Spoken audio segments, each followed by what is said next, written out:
പ്രധാനപ്പെട്ട വാർത്തയിലേക്കാണ്. കോൺഗ്രസിലെ മാധ്യമ വക്താക്കളെ നീക്കണമെന്ന ആവശ്യവുമായി വി.ഡി. സതീശൻ പക്ഷം ജിൻഡോ ജോണിനെയും വി.ആർ. അനൂപിനെയും വക്താക്കൾ കെ.പി.സി.സി. വക്താക്കൾ സ്ഥാനത്ത് നിന്നും പദവിയിൽ നിന്നും നീക്കണമെന്നാണ് ആവശ്യം.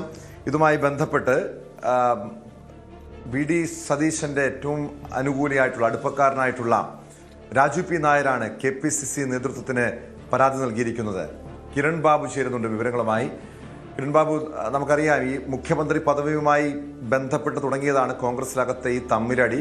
ഇപ്പോൾ ആ ഗ്രൂപ്പുമായി ബന്ധപ്പെട്ട ചേരിതിരിവ് അത് അതിൻ്റെ പാരമ്യത്തിലെത്തിയിരിക്കുന്നു. ഏറ്റവും ഒടുവിൽ നമ്മളത് കണ്ടതാണ്. KSUവുമായി ബന്ധപ്പെട്ട വിഷയത്തിൽ ജിൻഡോ ജോണും അനൂപും പരസ്യ പ്രതികരണവുമായി രംഗത്തെത്തുന്നു. മുഖ്യമന്ത്രി വി.ഡി. സതീശനെ പരസ്യമായി ആക്രമിക്കുന്ന രീതിയിൽ, വിമർശിക്കുന്ന രീതിയിലേക്ക് വരെയും കാര്യങ്ങൾ എത്തിയ സാഹചര്യമാണുള്ളത്.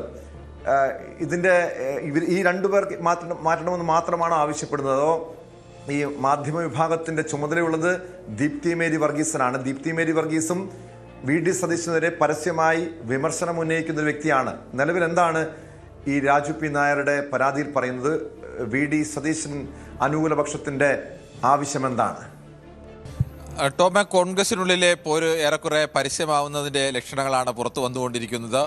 വി.ഡി. സതീശൻ്റെ പക്ഷത്തെ പ്രധാനപ്പെട്ട ഒരു നേതാവാണ് രാജു പി നായർ.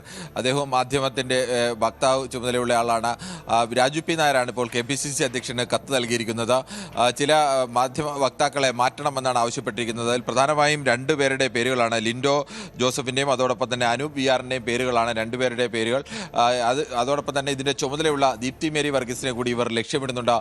പ്രധാനമായും ചൂണ്ടിക്കാണിക്കുന്നത് FB പോസ്റ്റുകൾ, ഇവർ സമൂഹ മാധ്യമങ്ങളിൽ എഴുതിയ പോസ്റ്റുകളിൽ, അതോടൊപ്പം തന്നെ ചാനൽ ചർച്ചകൾ, ഇവിടെയെല്ലാം മുഖ്യമന്ത്രിക്കെതിരായ പരസ്യ വിമർശനം ഉന്നയിക്കുന്നു. കോൺഗ്രസിൻ്റെ വക്താക്കളായി നിന്നുകൊണ്ട് കോൺഗ്രസിൻ്റെ മുഖ്യമന്ത്രിക്കെതിരെ പരസ്യമായ വിമർശനം ഉന്നയിക്കുന്നവരെ വക്താവ് സ്ഥാനത്ത് വെച്ചു തുടരാനാവില്ല എന്നുള്ളതാണ്. പ്രധാനമായും ലിൻഡോയുടെ ഒരു FB പോസ്റ്റ് തന്നെ പട്ടാഭിഷേകം കഴിഞ്ഞ വാഗ്ദാനങ്ങൾ മറക്കുന്നത് രാജശീലമാണ് എന്നുള്ളത് വി.ഡി. സതീശനെ ലക്ഷ്യമിട്ട് തന്നെ അങ്ങനെ ഒരു FB പോസ്റ്റ് അദ്ദേഹം ഇട്ടിരുന്നു. അതോടൊപ്പം തന്നെ വിവിധ ചാനൽ ചർച്ചകളിലും മുഖ്യമന്ത്രിയെ ന്യായീകരിക്കേണ്ടതിന് പകരം മുഖ്യമന്ത്രിയെ പ്രതിരോധത്തിലാക്കുന്ന തരത്തിലേക്കുള്ള ചില ചർച്ചകളിലെ അഭിപ്രായ പ്രകടനങ്ങളും അദ്ദേഹം നടത്തിയിരുന്നു.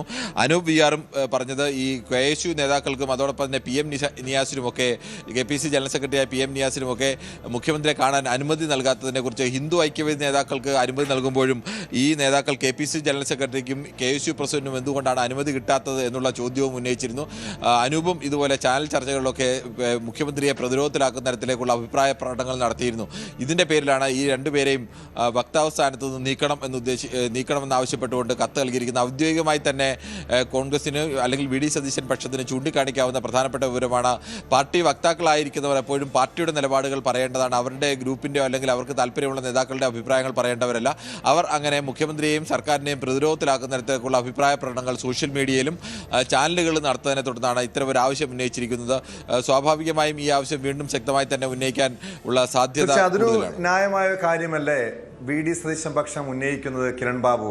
കാരണം ഈ പാർട്ടിക്കൊരു സംവിധാനമുണ്ട്, അവിടെ ഒരു ഉൾപാർട്ടി ജനാധിപത്യമുണ്ട്. വിമർശിക്കാം, അത് പാർട്ടിക്കുള്ളിൽ ഒരു വിമർശനം ഉണ്ടാകാം. പക്ഷേ ഇവിടെ കെ.പി.സി.സി. വക്താക്കളുടെ ചുമതലയിൽ ഇരുന്നു കൊണ്ട് ജിൻഡോ ജോണും അനൂപും സമൂഹ മാധ്യമങ്ങളിലൂടെ പരസ്യമായി വിമർശനം ഉന്നയിക്കുന്നു. അതാണ് പ്രധാനമായി അവർ ഈ വി.ഡി. അനുകൂലികൾ വിമർശനമായി ഉയർത്തി കാണിക്കുന്നത്, വലിയ ഒരു വീഴ്ചയായി ചൂണ്ടിക്കാണിക്കുന്നത്. അതുതന്നെയാണ് ടോം. ഇതിപ്പോൾ കോൺഗ്രസിലല്ല, CPM-ലോ BJP-ലോ ആയിരുന്നെങ്കിൽ എന്നേ അവർ വക്താവ് സ്ഥാനത്ത് കാണില്ല. അവരെ എപ്പോഴേ അതിൽ നിന്ന് പാർട്ടിയിൽ നിന്ന് തന്നെ നടപടിയെടുത്ത് ഒഴിവാക്കിയേനെ. പക്ഷേ കോൺഗ്രസിൽ പണ്ടുപോലെ അങ്ങനെയല്ല. കോൺഗ്രസിൽ അങ്ങനെ പരസ്യ വിമർശനങ്ങളൊക്കെ പലപ്പോഴും വരാറുണ്ട്. നേതാക്കൾ തന്നെ, പ്രധാനപ്പെട്ട നേതാക്കൾ തന്നെ സോഷ്യൽ മീഡിയയിലായാലും അല്ലാതെ പ്രതികരണങ്ങളിലായാലും ഒക്കെ പരസ്യമായ വിമർശനങ്ങൾ ഉന്നയിക്കാറുണ്ട്. അത് നേരിട്ട് ഉന്നയിച്ചില്ലെങ്കിൽ പരോക്ഷമായ രീതിയിലും ഈ നേതാക്കളെയൊക്കെ ലക്ഷ്യമിട്ടുള്ള വിമർശനങ്ങൾ ഈ നേതാക്കൾ തന്നെ ഉന്നയിക്കാറുണ്ട്. അത്തരം ഒരു ശീലമൊക്കെ കോൺഗ്രസിലുണ്ട്. അതിന് ഒരു പരിധിക്കപ്പുറത്തേക്ക് അവർ അതിന് പരിധി വിട്ട് കഴിഞ്ഞാൽ നടപടിയെടുക്കുക അപ്പുറത്തേക്ക് അങ്ങനെ നടപടിയെടുക്കുന്ന ശീലമൊന്നും കോൺഗ്രസിൽ. ഇവിടെ തന്നെ അവരെ വക്താവ് സ്ഥാനത്ത് നിന്ന് മാറ്റണമെന്നുള്ള ആവശ്യം മാത്രമാണ് ഉന്നയിച്ചിരിക്കുന്നത്. സ്വാഭാവികമായും വക്താക്കളുടെ സ്ഥാനത്ത് നിന്ന് അവരെ മാറ്റിയില്ലെങ്കിലും ഇവർക്ക് മേൽ വക്താക്കൾ ഇനി ഇത്തരം അഭിപ്രായ പ്രകടനം നടത്തരുത് എന്ന രീതിയിലുള്ള താക്കീതടക്കം വരാനുള്ള സാധ്യതയുണ്ട്.